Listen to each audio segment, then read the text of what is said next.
in those unexpected moments, maybe there are people that are in the everyday tango events that you go to, and we're just missing out on people that we could actually be a lot closer to. All right, we are back again for another episode of Left Foot, Right Foot, and today we are going to be talking about the importance of finding your tribe. And I know it's a very cliche response that, you know, you are who you surround yourself with, you are who your friends are, you are who your three closest friends are. And in a way, it's true. And in tango, it is no different. In order to really be successful, at least from our perspective, you have to find those around you that inspire you and teach you, and you can share inspiration from to get better in this dance. And I think there is no other way to survive in this dance other than finding your tribe. I don't think through many experiences that the lone wolf or the lone cowboy out there or cowgirl out there really survives in this dance alone. It's tough, right? And especially speaking from a man's perspective, like I'm speaking from my own perspective here. If I didn't have like the Johnnies and the Bryans and the Roberts coming up, I'm not sure if I would have really dug as deep as I did in terms of tango. Yeah. You know, I can say that definitely from experience because, you know, I did the solo thing when I first started because I didn't really, you know, I didn't know what I was doing. I started from a ballroom place. Yeah, no, I did start from a ballroom place.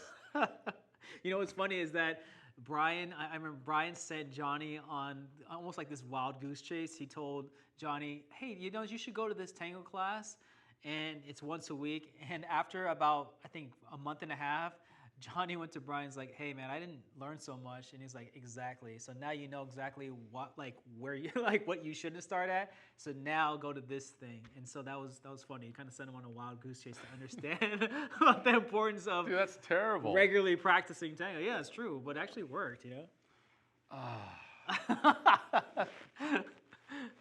I don't know. That's you know, it kind of reminds me where like someone like sends a person into like the car store, and to get like windshield gas gas or whatever. Yeah. Like it's like a bogus like thing, and you know because the person's not a mechanic or they don't know anything about cars, they're just asking around, and all the clerks are just laughing at them.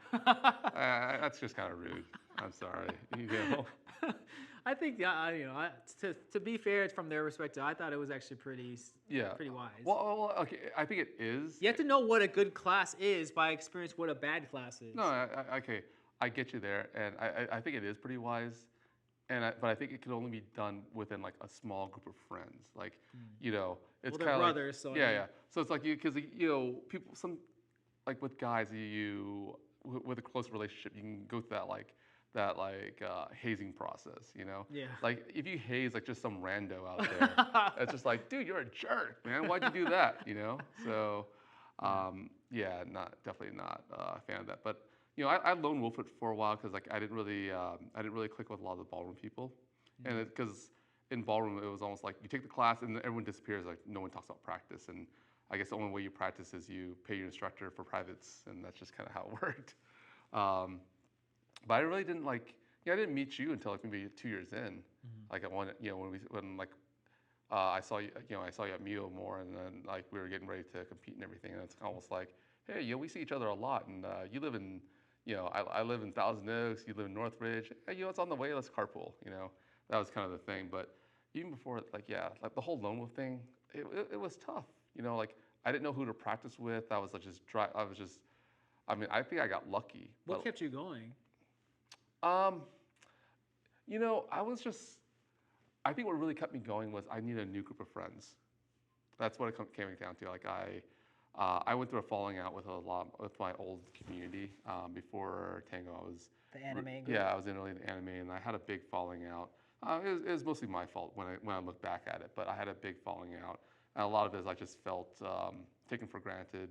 You know, I thought I had all these friends, and then when my car broke down, I didn't have, you know, a lot of people didn't like. I remember I would just go, hey guys, I can't drive down to Orange County to see you guys. Why don't you come up here to like Thousand Oaks, right? So yeah, I put that out there, and You're like, sorry, buddy, we ain't coming out there. No, yeah, out of all my friends, only 2 showed up. Oh. You know, so that was like the real. Out of how many? Like 250. Wow. You know, like 250 people like I would go to conventions with all the time and everything. Yeah. So that was. Well, like were they from out of town or something? No, they're all in Orange County. You know. Oh wow, that like, sucks. Yeah, so it was definitely like an eye opener for me, where it was like, you know, they always say like, you don't know who your friends are until your chips are down. Yeah. And I was like, oh, and you know, I did some crappy things also. So like, you know, it was my own doing, also, you know, and I could have stuck it out, but I decided just to have a change of scenery, and that's kind of why I went all into tango, you know. That's interesting. Yeah. That's cool. Well, for me, honestly, it was great to have that tribe of the 2 brothers, Brian and Johnny. One who is a well-acclaimed dancer, national champion, Mundial finalist, and 3rd place winner. Just to be able to have them at a text message away really just kind of solidified any doubts that I had of learning tango. And I'm pretty sure that when you start, you probably have a lot of questions, and a lot of those questions are unanswered. And thankfully, I had 2 people. Well, Johnny started 6 months before me, and Brian started about 7 years before me or something like that. And so from their knowledge alone, I was able to always have 2 mentors and have them answer a lot of just the doubts in my mind, like, oh, how do you do this? Is it supposed to feel this way? What am I supposed to wear? Like, what milonga should I go to? Who should I know? It's just like all these questions that no one really gives you answers to in the beginning. It's very helpful.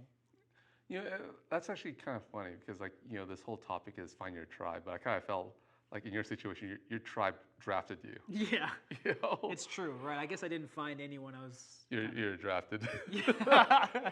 Like, yeah, I was recruited. Yeah, like, hey, here you are. No, you know, for me, I did find my tribe. You know, I met you, met like, you know, cool people like Rochelle and everything. But I think what it comes back down to is that there needs to be a certain amount of consistency at one place, because one of the things that were one of the reasons why I didn't find my tribe early on was because I was all over the place. You know, I was at Pasadena, then I was going to like Glendale, then I was going to the West Side, then I was going to like downtown, and then I was going here. I was like all over the place, you know. I was even going to Ventura too. I remember because from Thousand Oaks, like Ventura is just a little skip away. It's like, well, it's 45 minutes north or 45 minutes south. Like that's kind of the, you know, that's kind of the deal. But I think like spending time with people, like having lunch with them afterwards, after class and everything. Like a really big thing was, you know, I took that class with Edmundo where it was 3 classes in a row. There was 2 tango classes and a milonga class. And there was like a half-hour break in between.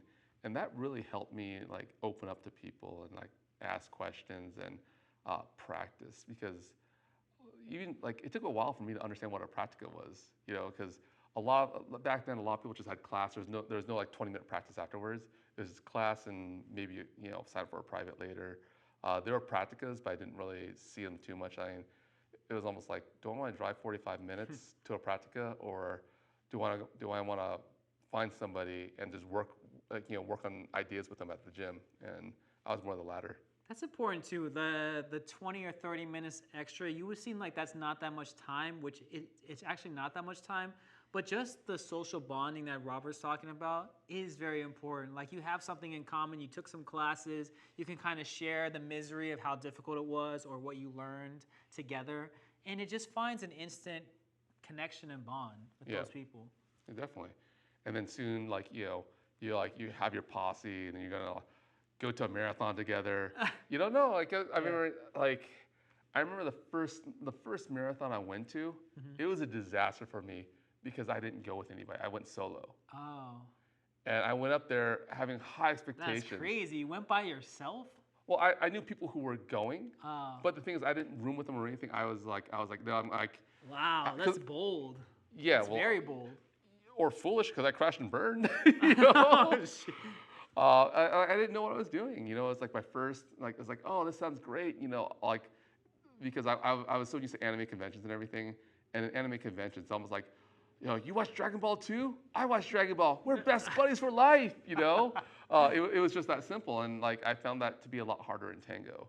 Like you couldn't just go, you dance tango too? Like, yeah, of course. I'm like, that's why I'm here at a tango festival. Like, but yeah. So there was none of that, and like I didn't know enough to go, oh, you love Pugliese too? I mean, that's like the next one, right? But I didn't have enough knowledge to bond with people, and that took a lot longer. You know what? I think now that I think about it, it's harder as guys to bond with other guys because we're spending all of our time usually dancing with women. Yeah. Right? And so who you know and who you meet are going to be people you dance with, and people you dance with typically aren't other guys in most cases. I know that there are men that follow, but in most cases, that. Actually, that's a good question. Like, how do we meet our guy friends in tango? I mean, there are people like I took classes with, and I just saw them repetitively, and like we just kind of. I think over time, yeah. There's fist bump, Yeah, at the water cooler, at the snack table. But that is interesting. Because like we still have that problem now. Because remember, like we'd get like Yuli would go to us and be like, hey, you know what, do you need leads who might want to take this workshop? We're like, I got like 30 followers who'd take it, but That's true. Like I got 1-2 leads maybe, That's rough. That's rough. That's a good point. Maybe we need to go out and. I mean, we try though, but it's just I don't know. Yeah, no, it's just not conducive, right? The Milonga's not that conducive. No, it isn't. And I think the other thing is like there's that got brought up in the comments of the competitive nature of men. Ah. It's kind of like you're my competition, like you're stealing my tandas that I want, So how do you deal with that? And but at the same time still find your tribe and be accepted? Do you need this hierarchical structure where it's like two guys who are close to skill level can't be friends because they're rivals, or do you just need a whole bunch of mentors because the mentors aren't worried that you're taking their tandas? That's a very interesting question. I don't know. That's a tough one.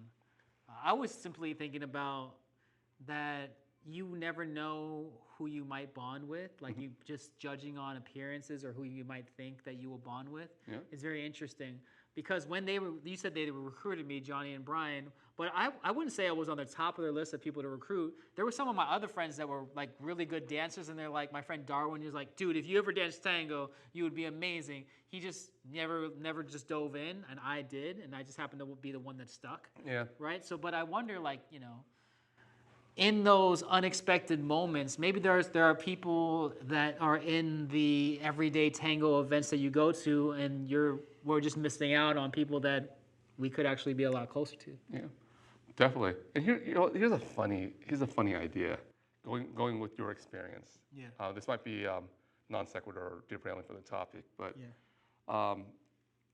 one of the things I notice in martial arts is that when people are really, really good, they bail really quickly. It's like they get their one achievement and they're out.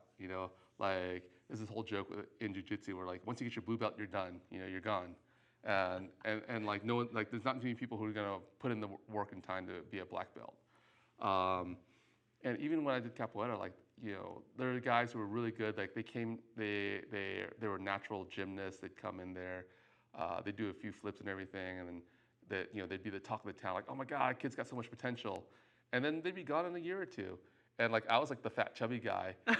No, seriously, you know what? Like I remember like my instructor came up to me and he like during my first graduation, he's just like, Rob, like when I first saw you, I walked away because I didn't think you'd make it. I thought you were quitting after the first week. Yeah. Like he's like, but you know what? You stuck with it. And we're very surprised and very proud of you. Maybe that's a thing where like. Between your group of friends, like someone like Darwin who is naturally gifted, it's like maybe he wouldn't have the mental tenacity to stick with it because like it comes too easy. You don't respect anything that comes easy. Yeah. So in that sense, if we're gonna try to recruit more guys and add more guys to the tribe, maybe it's like maybe it is like Greek culture. We need to start hazing people. It's like only the strong survive, you know? I mean, I don't know. Walk on this fire. I don't know.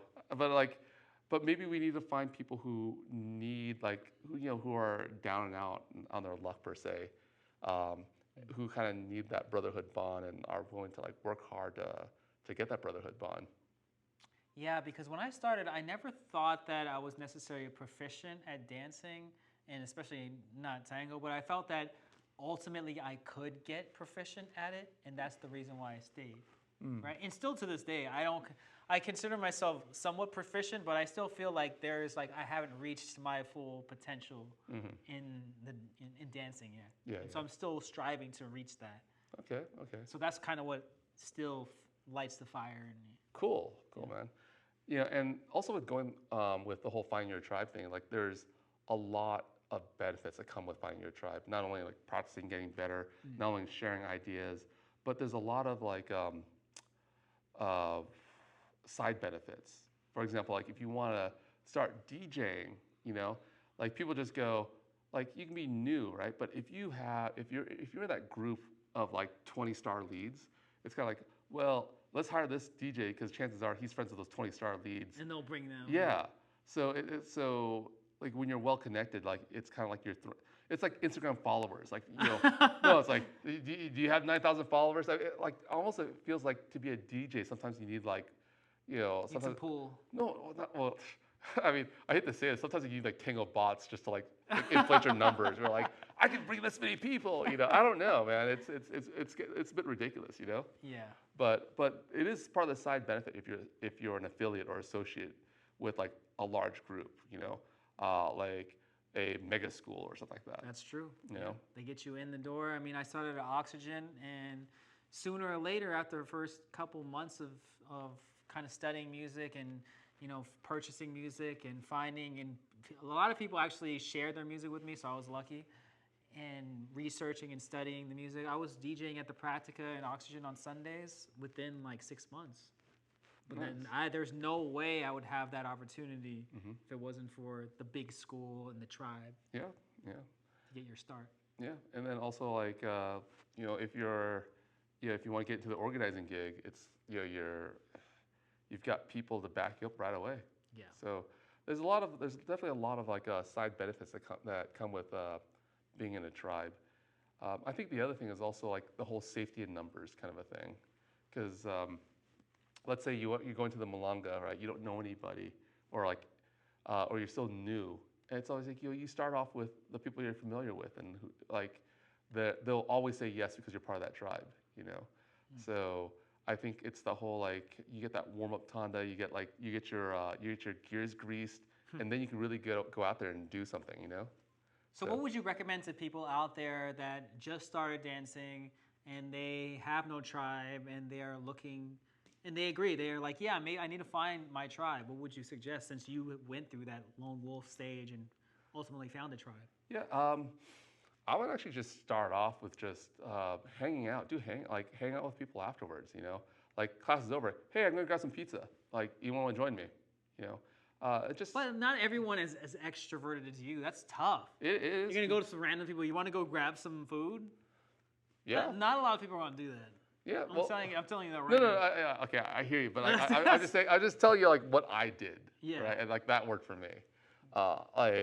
I'm not an introvert, so like I don't have the lived experience of an introvert to tell them like what they should do, because my idea of an introvert is definitely not accurate. Like I think introverts can do certain things, and they'll just like, no, that's so outside my comfort zone. Yeah.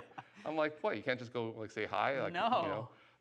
And like I get that, but it's at the same time like when push comes to shove, they can do it. They can, but they won't want to. And Yeah. They're going to take a lot of pushing and a huge shove to do it. Yeah, that's true. Okay, well that's how I did it. So let me think other things. Well, just make yourself available. Like especially now we have with a 30-minute practice after class. That's very standard. That seems to be very standard now. Really take your time. Just be there. You can be there and observe. People might ask you to dance, and just say, hey, I really enjoyed dancing with you, or I really enjoyed like our practice. Maybe you want to practice later. But now you're going through like the dating route. No, I'm not trying to be dating. I'm just saying like, I mean, okay, sometimes people use that to date, right? Yeah, no, a lot of people do. I know. They're like, that's the first thing I get. Like, oh, you dance tango. There's like all these hot girls that dance tango. I'm sure you know. Yeah. It's literally the first thing. Yeah. Whenever I mention to anyone that doesn't dance. Yeah, I know, but I mean, in a sense, what's different from dating and finding your tribe? Because you're really just going out there, you're putting yourself out there and going out to see if you're being accepted or not. You know, it's not much different when you think about it. I mean, the only difference is that you're appealing to a group of people rather than just one person. Yes. So, yeah, like, you know, like, how would you date to find your tribe? Like, I would just put it in that context. I don't think I would ever date to find a tribe. No, I'm not okay, I'm not talking about romantically, right? Yeah. I'm talking about like the idea of like courtship, or the idea of how do you like meet eye to eye and say, hey, let's have some coffee. Like, what are you up to? I think my biggest go-to is showing respect to somebody and be like, oh wow, like you got that really fast. Like, can you show me what you did? Or I think that would be my way in. Okay. Giving a compliment, kind of complimenting my way into somebody's ego. Okay. Well, I can see that working with guys, because guys don't get enough compliments. No, guys, I don't get enough compliments. Okay, I'm going to talk to myself. I don't get enough compliments. All right. There are some guys out there who get lots of compliments, so I get that. But you know, on the general, average Joe, like someone like me, doesn't get a lot of compliments, so I can see that. But let's just say, you know, how would you find your tribe? And let's say the person you gel with is a girl, right, or someone of the opposite sex. Yeah. You have no interest in dating, or you don't, or like you, that's not your primary goal. Your primary goal is to like, hey, let's go hang out. Let's do more tango together. Like, how do you find your tribe and not be creepy? No, because some people are like that. Like, I totally get it. Like, there's a guy I know who he's a really nice guy, but sometimes he's just a little like, he's a little too overt. Like, he's a little too much. Too much? Yeah. Like, it's a tough balance, because you know where is the line between too much and you know just right. People will say, well, it's obvious, Derek. Actually, it's not that obvious. No, it's not. It's a very it's a very thin line. Yeah, and also it might be a cultural difference too. Yeah. Like, let's just say like it's normal for me to do X, Y, Z because it's normal in Asian culture, but like a lot of things in Asian culture don't translate well to American culture. Right. Which also doesn't translate well to Argentine culture. Right. You know, so sometimes it might be a cultural thing, you know. But yeah, like I think in terms of finding your tribe, I don't like the prospects of finding your tribe and investing into it. I don't see it much different from dating. It's just put yourself out there, you know. Find a common interest. Yeah. Well, I mean, like, and try to find a common interest beyond tango. Because I think that's the other thing too. Because like the bonds are better if you're doing like non-tango stuff. Like if you got dogs, find another dog lover. You got cats, find another cat lover. If you like movies, just go, hey, you know, I like there's a tango movie coming up. Want to watch a tango movie? And it's not a date. You know? It's not a date. No, you know what I mean. It's whatever it is. You know, I think it's really important to bond over non-tango things also. Okay. Because I can see that. Yeah, because like after a while, like especially if you're new and you don't know enough to have this endless conversations like we do. Yeah. How are you gonna bond? Yeah, just ask, you know, what are some good places to go dance? What are, you know, what video should I watch? Yeah. I mean, luckily enough, that's what, you know, Brian and Johnny came in, just said, watch this, go here, wear this, don't wear that. You know, so yeah. Ultimately, that's what you're pretty much asking. I guess so.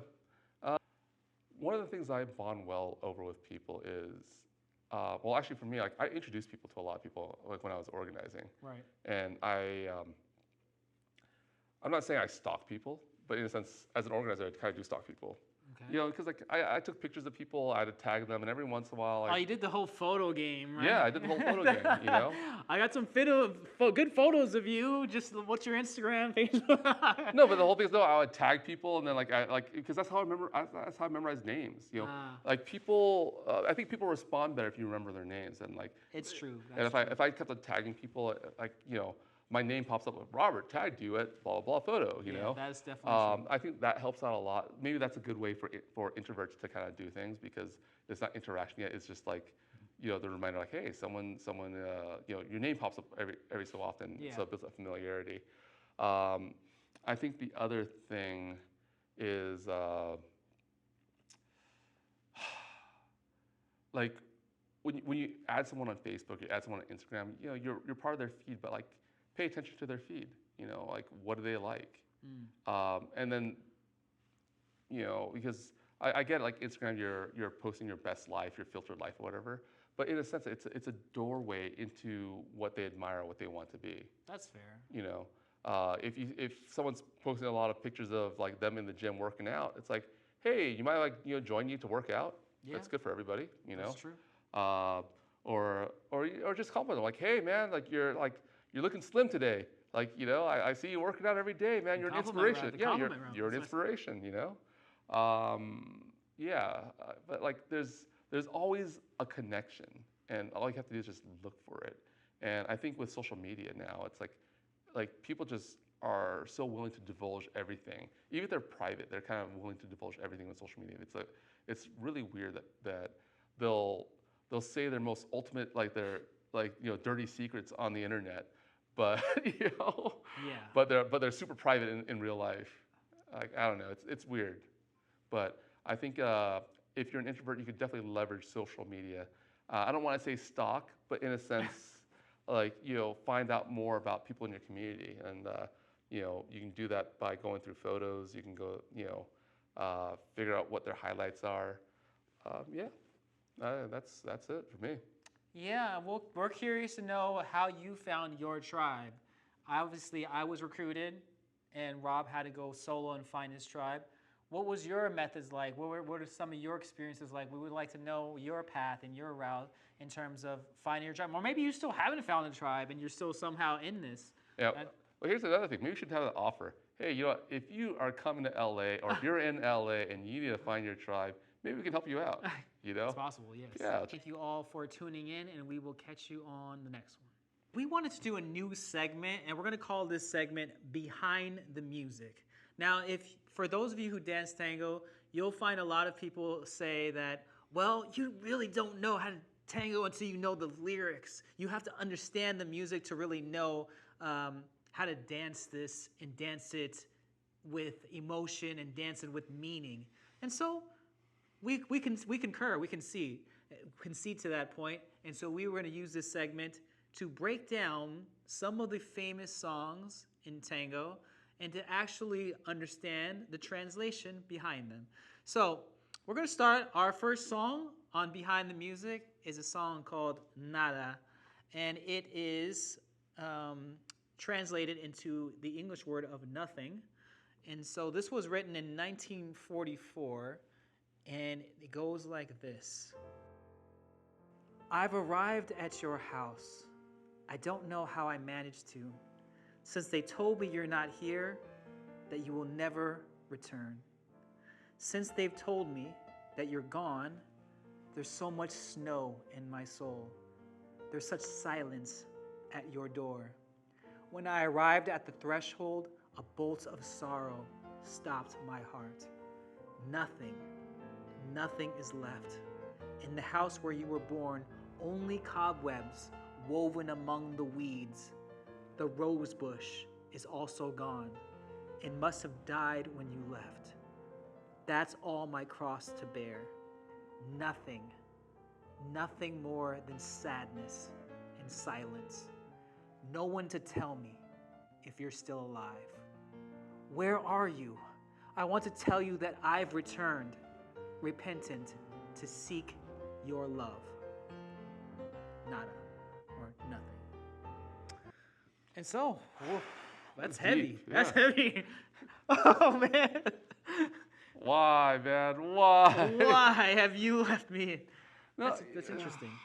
That's, you know, I think that's really sad too, because we don't know why this person left. I mean, was it like, did they really leave, or did they actually die? And then it's like, Yeah, there's the mystery behind that. yeah, right? and it's like, you know, they're no longer there. So sometimes it's like not by their choice, and you know, I can see that in in like that time, that era where it's like, you know, they curse at you for dying. You know, it's like, you know, Why did you leave me here alone? yeah, yeah, you know, so because it's like, you know, we're star-crossed lovers and you left me. That's You know, deep. yeah, it's And you go back to that place, you look at all the memories that you had with this person that was once here on this earth, yeah, and everything that you look around is now empty and yeah, full of cobwebs and rusted over. yeah. So it's or the other thing is, what if this guy is coming back? Because he said like, what did it say? Like he came back to do something. I've arrived at your house. I don't know how I managed to, since they told me you're not here and that you'll never come back. Oh no, or return. is it the ending? Oh, nothing more than sadness and silence? No, no one tell me if you're still alive. Where are you? I want to tell you that I've returned, repented, to seek your love. So it sounds like, you know, he did wrong. Yeah, it sounds like he messed up. You know, but what if that's like something like beyond, like, you know, he just got out of prison. No, you know, it's a possibility where it's like, true. you know, That's true. where it's like, he's like, I did 10 years and you're supposed to be there for me, and you know.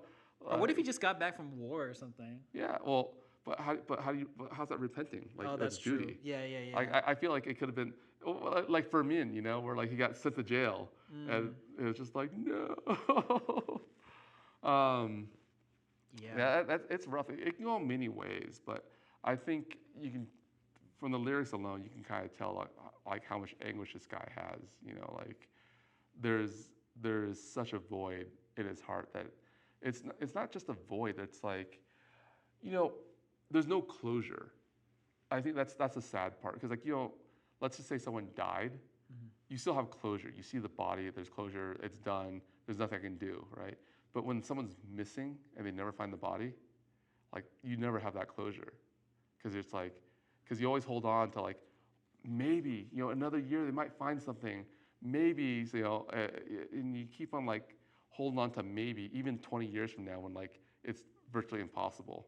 I mean, think of like, what's that one ocean, the Titanic submarine explosion? Oh, yeah. I know what you mean. You know, Yeah, and yeah, everyone's yeah. holding on to hope. Like 96 hours of oxygen left, you know. But it's like, come on, like Yeah. really? No. Like those guys had no chance, you know. Zero. Like, and like why paint this false hope, you know? And I think like That's what the song is. yeah, kind like of, this it's false like hope. but it's almost like but. And I thought the song was so romantic. There's like so many different versions, like the Biaggi Well, version, but that voice, Mazarello. the voice was romantic. I Yes. think the voice is like Podesta's voice is very romantic. That's the one I really gravitate towards. But I think that even though the voice is romantic, it's like this anguish of, Yeah. you know, Suffering and yeah, struggle. and never having closure. I think that's like such a sad thing. It's like perpetual purgatory. You know, like you can never move on. I mean, that's sad. And nothing means like nothing that will replace this, or nothing was there. Or maybe, you know, or maybe like that's just his void, like the void in his heart that he can't go on. The nothingness, like everything feels like nothingness. Yeah, like That's sad. Like when you just feel numb and that's it, you know. I don't know. That's my interpretation. Yeah, because you go back to this empty house, and obviously nothing meaning that everything's gone. Yeah. Okay. You know, I don't know if I can dance to this song the same anymore. And this was the point of it, telling you to learn the lyrics. Yeah, but like because I always go back. It's like, oh, the voice is so romantic. You know, it's like, I'm like da da da da da. You know, and like I dance in a very romantic way. And now it's like, oh, this is like, that's gut wrenching. You know. Yeah. So You're gone. You left me with nothing. yeah.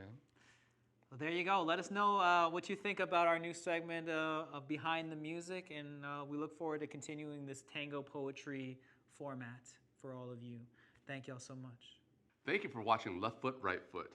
Don't forget to click the subscribe button and note that notification bell so you can keep up to date with us with each of our new releases. You know, thank you all so much. We are so close to 500 subscribers, and we plan to do a giveaway once we reach that mark. It's been such a tremendous journey so far on this YouTube platform, and we have all of you to thank, so thank you so much, and we're going to keep this momentum going.